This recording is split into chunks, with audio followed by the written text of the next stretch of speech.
Hi from FB and IG Shocks. Hello, hello. Ayan. Wow, hello from Bangkok. Nice. Wow, nakakaano naman. I think I should be speaking in English, no?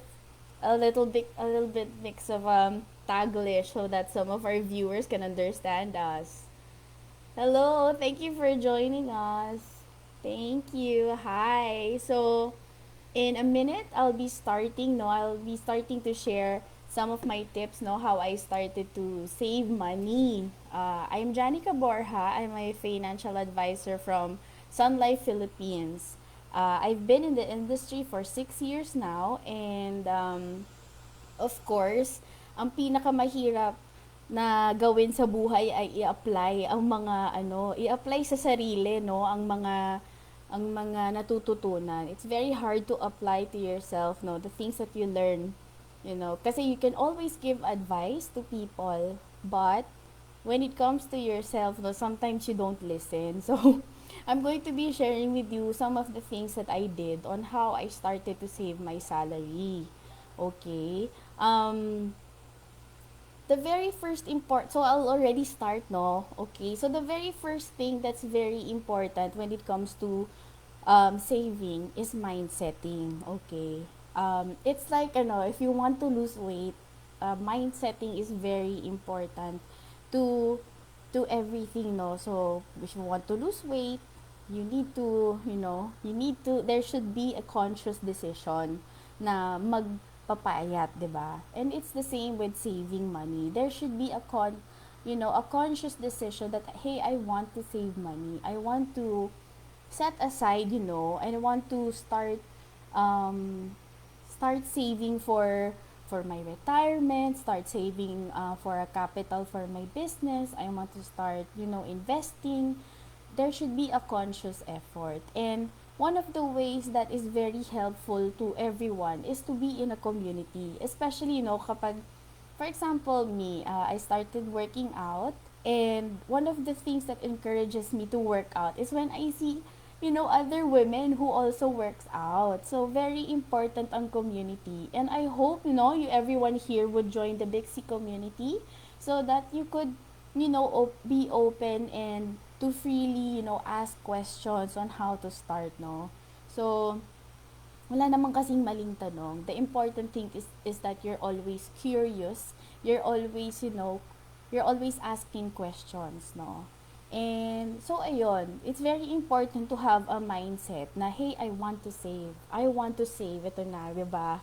And because there is a mindset na gusto mo na mag-start mag-save, that you want to start setting aside money, you start to become also conscious of where your money is going. You start to, to budget na bigla, 'di ba? You start budgeting, you start becoming conscious, no, kung saan napupunta yung pera mo. When I was younger, no, I'm 28 right now, and I started receiving my salary when I was 22. And one of the things that happened was, pag nagwi-withdraw ako ng pera, when I get money from the bank, after a few, at the end of the day, for example, I have withdrawn, for example, 2,000 pesos. At the end of the day, matitira sa akin 100, no? 100 pesos. And I'm like, oh no, bakit 100 na lang natira sa akin, no? And I don't know where it went, no? And then, if I backtrack kung saan napupunta yung pera ko, mayroon pala akong biniling kung ano lang, 'di ba? I was starting to spend money on things that I'm not aware of. And that's the important of, having the conscious decision of saving money and having the conscious effort in budgeting, because you need to know where your money is going.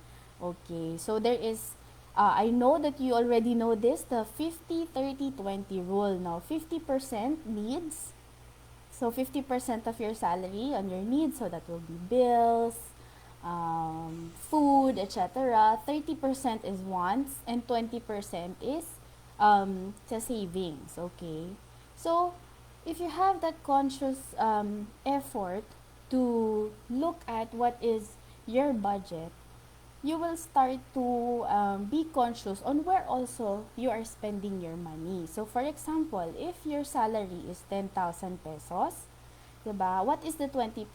It's 2,000. Once you receive your paycheck, I highly recommend for you to start saving. Yan ang unang-una mong gagawin. Itabi mo kaagad yung 20% of your salary. Okay? You set aside the 20% kaagad, no? And then kalimutan mo na siya. Okay? One of the things that I did actually was I opened another bank account. That's one of the tips that I want to share with you guys. I opened another bank account so that it's different from my payroll. Kasi if I see all my money in my payroll, usually I get to spend it all because I'm seeing all the money, no? So that's how I discipline myself. I opened another bank account, so you can open, I think, in there's a lot of banks here in the Philippines, no, or whatever country you are in right now. I suggest you open another bank account so that you won't be able to be tempted, sometimes when you see the numbers that you are already forming. Okay? So if 20% is of your 10,000 salary is 2,000, so every time that you receive your paycheck, instant get the 2,000 pesos. Tapos ilagay mo na siya dun sa bank account mo. Okay?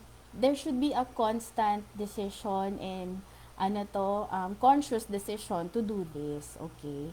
And when you are conscious with your money, you are malaking discipline ang nafo-form sa'yo. Okay? It's not true, no, that when you in my line of work, I have seen that it's not really true na if if your salary is increased, no, your savings also increase.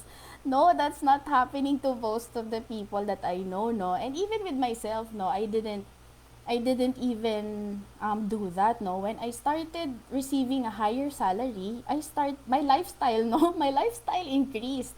So it didn't mean high salary equals high savings. It's not always like that, no. So it means na, kasi some people are excuses, pag tumaas na sweldo ko, tsaka ako magsisave ng pera. 'Di ba? So, hindi kasi lagi siyang nangyayari. Okay. So, that's why, it's very important na start pa lang ng salary mo, na nag-uumpisa ka pa lang sa work mo, you are already, nagkakaroon ka na ng habit forming na nagtatabi ng pera. So what I did when I was in my 20s, so it was my early 20s. My first paycheck was actually 7,000, no, in 15 days. And I started, to build the habit of, sige, what is the 10%? You can actually start with 10%. 10% of my 7,000 is 700. I put it away na. Sa jar muna. Kasi we can't open a bank account, no, with 700 pesos. I started to put it in, a jar sa bahay. Yung 10% of my salary. I started it there. And then when I had enough funds to open a new bank account, I opened it. And then every time that I receive my salary, instantly my 10%, I put it dun sa savings account ko na yon. That is different from my bank account, from my payroll account, okay? So, and aside from, I think that if we are, if we build that habit, we will bring it into bigger things, if we start saving at a small amount, magtutuloy-tuloy yan kapag lumaki na rin yung sweldo natin. Because it's already a habit. Sanay na tayo. Okay? At the same time, our lifestyle, although umangat siya ng konti, hindi siya nag-go over. Diba? If I ask you, for example, if you're 30 years old right now, 8 years ka na nag-work total if you started ng 22. Diba? How much have you saved? Diba? So far. It's always good naman, okay lang naman mag-buy into your wants, no? Especially right now, 'di ba? I'll talk about, of course, yan, sale, Lazada sale, Shopee sale, Black Friday sale, okay? I know it's so tempting and I've been there, no? I've been into heavy credit card debt because I was always spending sa credit card ko. You know, credit card is still, debt. Utang siya. It is not your money, no? I started to incur a lot of debt sa credit card because I was spending a lot of money na hindi naman pa sa akin. Okay. So how did I start to control, no? Whatever ako, one of my tips for you is that if you want something, if you want to buy something, you should first ask yourself, do I really need this now? 'Di ba? Now, as in I need it ba? 'Di ba? If not, then you can delay it. If you can delay it, it means that you can actually save up for it. Okay? It will be different from your savings account. Okay? So, aside from your savings account, if you want to buy the new iPhone that was released, you should make another lagayan sa bahay and you start saving up for that new phone. Okay? Don't get it no na parang instantly in your salary, no. It's best that you still save up for it, no. And instead of, having credit card debt. Okay? So, one of the things also that helped me get out of credit card debt is I started using, Paymaya. So, the Paymaya kasi, di ba, you need to put money before you can use it. Diba? Paymaya, and then I started to stop scrolling, one of the things that I stopped doing is I stopped scrolling, no, pagdating ng 10 p.m. onwards. Usually kasi when I'm in bed and I start to look at mga sale and whatever things, I start to buy things that I don't need, no? Kasi, di ba, ay, shocks, ang cute. Ang cute nito, OMG. Di ba? So, I stopped scrolling yung mga shopping sites ng late at night. Kailangan, gusto ko kapag bibili ako, syempre, gising na gising yung utak ko. I have the conscious, I am conscious, I am awake, 'di ba? And I can think fully, on my money decisions, no, 'di ba? So, that's what I did. And aside from that, I think one of the things that could actually help you, in starting your savings is yung physical, if there is a physical representation of your savings, pag nakikita mo siya, tangible. Um, for example, ako, there was a time in my life, no, I think when I was 25, parang every week I was spending money on, Unli Samgyupsal. Unli Samgyupsal, which was 500 pesos, no, per meal, no.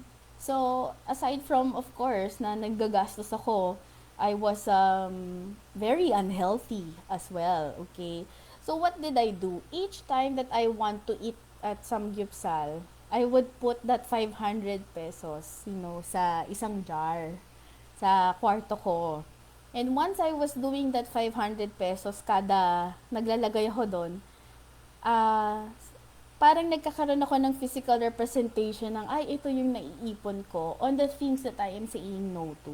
'Di ba? One of the things that you have to consider in saving money, you will have to say no to some of the things that are not important right now. Okay. So each time that I was saying no to samgyupsal, I was saying yes to saving money. And in a span of, I think, 4 months, I was able to save 40,000 pesos, no? So, yung 40,000 na yun, dapat nasa samgyupsal. Di ba? Grabe, ganun ako ka-addict sa samgyupsal that time. But if you see that, 'di ba, those small amount of money na 500, 'di ba, di mo nakikita 'di ba? Di mo nakikita na gumagastos ka na pala ng ganun. If you go to Samgyeopsal twice, thrice a week, oh, that's 1.5, 'di ba? And then if you thrice a week, O, in a month, that's 6,000 pesos. 6,000 pesos that, na, diba, sometimes naman hindi naman natin need. I'm not saying that you shouldn't go to Samgyupsal, ah. You should enjoy your money pa rin. Pero you should have a conscious effort pa rin, of course. Ano ba yung, I should enjoy my money, but at the same time, I should reward myself, but at the same time, I should reward also my future self. Okay? So, ayun. So, meron ditong question, what can you suggest na una kong dapat pag-ipunan? Okay? One of the first things that is very important for me is you build an emergency fund. Okay? Sobrang important sa akin that you start having an emergency fund. So, what is an emergency fund? Usually it's minimum 6 months worth of your salary. So, kung ang sweldo mo ay 10,000 pesos, ang emergency fund mo is 60,000 pesos, 'di ba? So, you start saving up for that. No, hindi 'yun minamadali, okay? Building your emergency fund will take time. And as you go in building your emergency fund, you start saving up for another thing, 'di ba? So, bawat lalagyan may kanya-kanyang purpose, no? And, in the insurance industry, so I'm with Sun Life, diba? One of the things that we could help our clients is that napipilitan kasi silang magtabi ng pera. Kasi ang kulit namin, I remind them, na, hey, you need to set aside itong, na to, sa pinag-usapan natin, ha? So, usually, that's the job of a financial advisor. We will advise you on how you can start your savings, how you can start your investment, how we could start your insurances, no, and everything, pag nakipag-meet kami sa'yo. And then, the beauty of our industry is that, yun nga, may mga nagre-remind sa'yo na, hoy, mag-ipon ka na, 'di ba? Of course, the bank won't do that, 'di ba? Ayun, the bank doesn't tell you na, hey, start saving. No. So, with us, in our line of work, that's what we do. We tell our clients, hey, this is what we talked about na itatabi mo kada buwan. So, ito, ilagay mo na sa amin. Okay? So, it's really, we teach our clients, no, to build a habit na pakunti-kunti. Okay? So, yun. Save or invest? Ayan, may nagtanong. Para sa akin, you save first. Okay? You save first. Usually, investing is something extra, no? Before you invest, of course, it's better if you're not really into so much debt, ganyan, 'di ba? Pero kaya naman siya ipagsabay-sabay. You can actually do both. You can save and invest at the same time. And that's when like us, financial advisor, dito papasok yung work namin. We will advise you on how much of your salary are we going to save, how much of your salary are we going to invest. Okay? But for me, for you to start, go with 20%. Okay? 10% goes to savings, 10% you invest. That's a good start. Okay? That's a good start. But I would recommend, of course, something in the future, no, na to diversify, no, your portfolio. But that is something that we can start since syempre we are at Savings 101, no? That's a good start. Okay? And at the same time, I want you to understand that, 'di ba, we're not talking about a definite amount. We are basing on percentage. So it means that if your salary today is 10,000 pesos and 20% is 2,000, yung 2,000 na yan, kulang yan if your salary suddenly becomes 50,000. Right? So it means iba na yung 20%. It's a different it's a different amount. 20% of 50,000 is not 2,000, right? So it means that dapat tag-i-improve ang sweldo natin. Our savings and investment is also improving. Okay, all the time. Merong question pa dito. Ayan, do I save first and invest? Yun nga. Or I can do both at the same time. You can do both at the same time. You can actually do both at the same time. But there are a lot of factors, no, that we are gonna be looking at. So, like, yun nga, are you into debt? Are you a breadwinner? Right? Are you a parent, 'di ba? Ikaw ba isang mommy? Okay, are you a single parent, 'di ba? So there's a lot of factors into it, but you can actually do both at the same time. So that's why we highly recommend that you meet with a financial advisor so that we could advise on your needs depende on what life stage you are right now. Okay? But the basic thing is that you start saving first. Start saving first. Yun muna. Sige, the basic thing. Kasi, you know what, investment is not only one time, no, big time. Usually, you can also invest in increments amount. Okay? So, pwede mo siyang gawin ng maraming beses. No? So, I highly encourage you to meet with a financial advisor that you are very comfy with to discuss your money-related issues, no? It's so you be open with them, you know, you are in debt, you are ano ba, you are this is your savings or kahit wala kang savings, 'di ba? If you have zero savings, you know, we understand completely. We won't laugh at you, okay?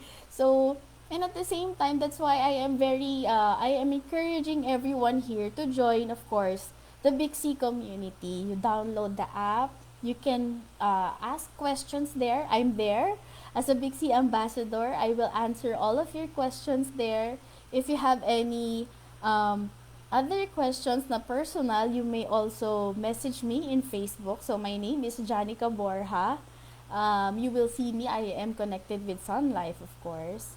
Um, you may ask me there, okay? So, yon, I highly recommend that you talk to a financial advisor that you are very comfortable with to open your finances, the state of your finances, and we will understand, of course, where you are right now.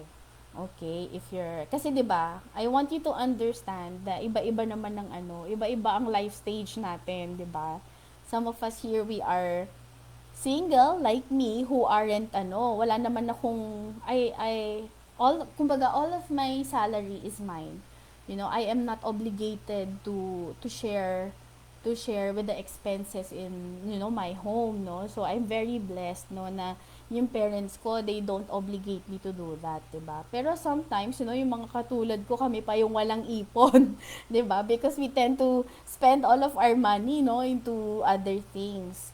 'Di ba? So, that's why it's very important na usually talaga ang pera, inuupuan siya, and we really decide on what we should do with it. And one of the things that we can start it with is that we get 10 to 20%, okay? 10 to 20% of our salary, we save it. Okay? Ang pinaka-suggestion ko, open a bank account or a piggy bank if you don't have enough funds to open, a bank account. Kasi usually it's minimum 5,000 to open a bank account, I think. Um, Start putting it in lagayan sa bahay. Okay? Ako dati, I just put it in a, ano to, parang in a small wallet. I started there. Okay? So, start, um, start putting aside 10 to 20% of your salary.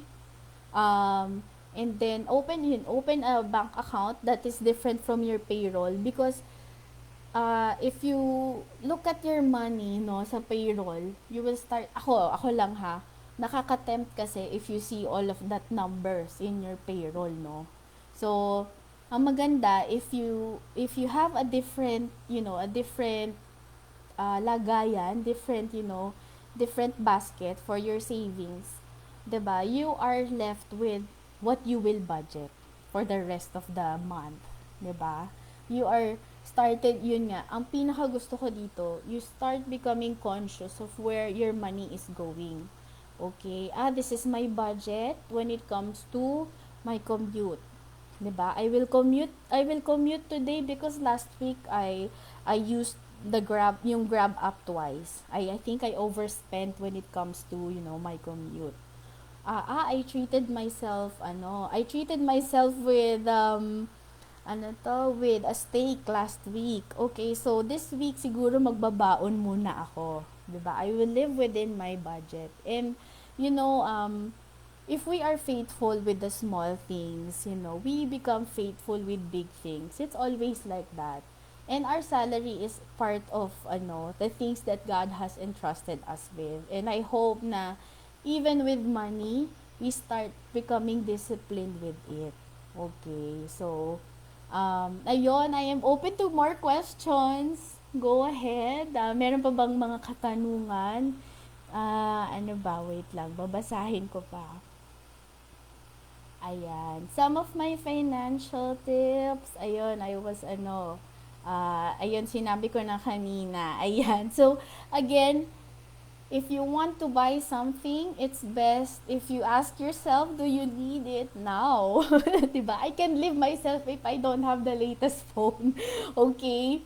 And if you want something, if you want to reward yourself, no, of something, if you want a new bag, if you want a new phone, I suggest you can save up for it. Save up for it even for 3 months, You save 5,000, sa 5,000 per cut off for that new phone. 'Di ba? You start saving. You have a different lagayan for it, okay? You want to travel to Japan next year? Make a new pouch. You make a new basket for it, okay? Because I suggest that you do that because you're just starting with your savings journey. You want to have the discipline muna, okay? Because the very important thing about the very important thing about about money is habit forming. Okay, you need to build the habit of saving your money, build the habit of sticking within your budget, um, build a habit and discipline to say no to things muna, no to sale, no, na hindi mo naman need. Okay, so ayan, so I highly recommend, of course, that you talk to a financial advisor. There are a lot of financial advisors out there that could help you, na kinukulit kayo to meet, because iuupo lang naman when it comes to, 'di ba, if your profession is an engineer, you're a doctor, 'di ba, everything is planned out. Buildings are planned out all the time, 'di ba? So, even with your finances, it's best to also plan it out. So, you can always talk to a financial advisor. It's free. It's free, no? Free ang makipag-usap sa mga advisors. Okay, so sagutin nyo na sila sa kanilang mga you can always ask them. And if you have any other questions, you can also directly ask me. Ayan. How can I pay off my debt quickly? Ayan. So, I incurred actually, yes, from what I told you a moment ago, I incurred credit card debt, no? I incurred credit card debt kasi, ay, no, guys, sa maling tao, char, ayan, oh my gosh, ayan, I incurred credit card debt because I also, if you receive a credit card, no, I was young, you feel that it's your money, and that's wrong. It's not my money. It's utang, it's debt. Okay, and how did I get out of debt? The first thing that I did was, um I had to be determined that I want to get out of debt. Okay, I wanted to get out of debt. Okay, tama na. There should be, again, mindsetting, conscious decision that I want to get out of debt. Okay, and what did I do? Each time that I received my paycheck, no, kada 15:30, what I did was I everything, all the wants that I have, that I wanted to buy, I told myself I can buy that afterwards. I can still survive if I don't have the latest something. 'Di ba? And I always tell myself, who am I trying to impress with my purchase? Right? 'Di ba, sometimes we are buying things out of, we want to impress other people, 'di ba? So I started to look at it that way. Who am I trying to impress if I purchase this latest gadget? No one, right? It won't change naman. Ano to? Sige, I have the latest gadget but I am in debt, right? So that's what I did. I started to have a mindset, no, na I want to get out of debt. And then when I started to to receive my paycheck, I told myself, okay, uh, I decided, no, that 50% of my paycheck will go to my debt because I want to end it quickly. I want to end it quickly. I want to get out of it so fast. And at the same time, wala naman kasi akong pinapakain na anak. Wala naman, yun nga, I'm not a breadwinner. So that's why I could do it. Okay, but if you are a breadwinner in your family, okay, you can always dictate a percent in your salary na, o sige, 20% of my salary I will pay off my debt, and then I will save 10%. No, I will save 10% pa rin. I still managed to save money after, even when I was in debt. But, of course, when I finish my debt, mas lalo ako nakapag-save ng pera, di ba? So, to get out of debt, you should also have a conscious decision of, okay, each time I receive my paycheck, I will set aside again this money para I want to get out of it, okay? And what's the good thing about online banking, I think even in PayMaya and GCash, you can do that. There is automatic payment, I think, automatic payment of debt, you can always do that. Okay. So, yeah, and of course, again, I highly recommend that you talk to a financial advisor and anyone who you are comfy with to talk about your finances, no? Even in debt, you can always ask them, you see, I am in debt. I am in debt. So this is what's happening with me. So we will always of course, give you advice on how you can do it, no? And guys, if I could do it, you can as well. Always yan. And I highly recommend again that you join the Big C community so that we could help you. I am there. Okay, if you have questions, I will freely answer, of course, doon din. So, thank you very much, guys. I think that is the last of the questions here in our Facebook Live. Thank you so much for joining in and tuning in. Pamay na lang po. Char. Pamay na lang po. Oh my gosh, joke lang. Ayan. So, thank you so much for joining us and I hope that you join the other series that Big C will be producing, no? So, this is just one of the series that we produce. So, last week we actually talked about how to start in Bitcoin. You could scroll through our Facebook, naka-save yung video na yon. So also this segment is also saved. So you can always watch it again. Okay, and I hope abangan nyo pa yung mga sumunod na mga topics sa Big C. So it will always be about financial, tips and tricks, no, on how to to be financially literate. Okay? So, please join the Big C community. We have a community in Facebook. We also have a community within the app. Download it. It's on iPhone and Android. So, Apple and Android. So, you can always download it. It's free. It's free. Yes, it's free. So, you could always download it anytime. Marami po kayong matututunan doon. So, I hope you download it and I'll see you there. Thank you so much for your time. Thank you. Thank you so much. Mine laptop. Sorry, natawa ako sa mga ano. Thank you so much, guys. Thank you. Ayan, if you have any other questions, personal questions, of course, I can entertain it. Please message me on Facebook. My name again is Janica Borja.